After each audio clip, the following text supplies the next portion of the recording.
Temple University professor David Jacobs has spent his life studying alien abductions. He's come to an incredible conclusion.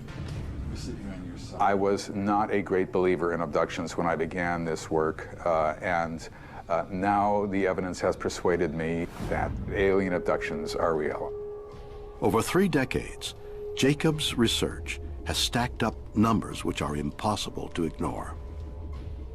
I have looked at approximately 1,100 different abduction events with about 150 people. They know that there's absolutely nothing to gain by coming to my house and saying that they've been abducted by people from another dimension or planet or whatever it is.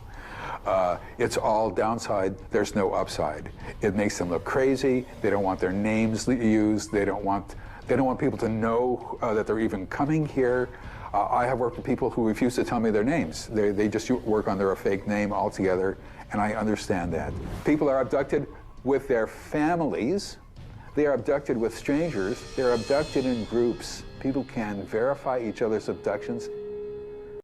You know, lots of people believe that this is a benevolent phenomenon, that these are loving, caring light beings who are concerned with our well-being.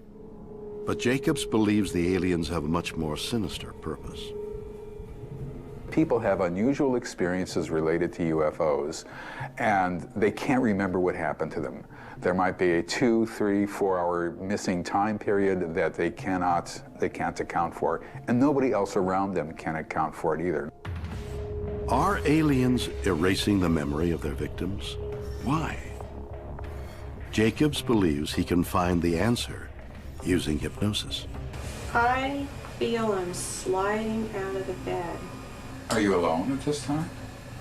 No, I feel like there's something around me, beings, and they're on either side of me.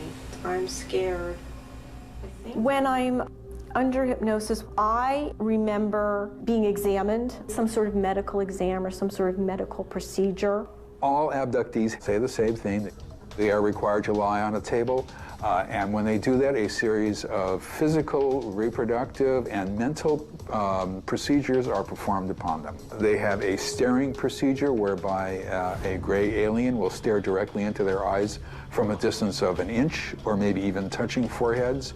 They cannot close their eyes, they can't shift their eyes, and they can feel a sort of something happening in their mind.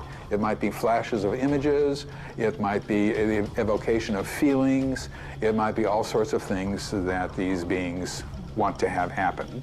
If it's a woman, eggs are taken. If it's a man, sperm is taken. When Jacobs digs deep, he uncovers something bizarre. There was one experience I can remember with a small baby. I don't know what you would call it. The baby that I was holding was very pale colored, seemed very weak to me, and didn't have a lot of hair. And I felt like I was comforting it somehow. So that was my experience with this baby. And it was, you know, it's a small fleeting memory in the entire experience. And it was puzzling to me because I didn't understand it. They all describe unusual looking babies or children who look sort of like a cross between alien and human. There was a spectrum. Some looked more human and others looked more alien. Jacobs believes there can only be one answer. Aliens are breeding with humans. Why are all sorts of people describing this? We think that this is an integration program into the society. Why it's an integration into the society, I don't know. We don't know that. That is the main question in abduction research now. Why? Abductees are not told why, and therefore we don't know why. Now, if this were psychological, we'd know why. They just make it up like they're making everything else up. And we'd have a variety of whys, but we really do not know why. It's adding up to the exploitation of one species over another. I fear for my kids and everybody else's kids. I fear for the generations coming up. I don't think that they're going to be leading the lives that they think they're going to be leading.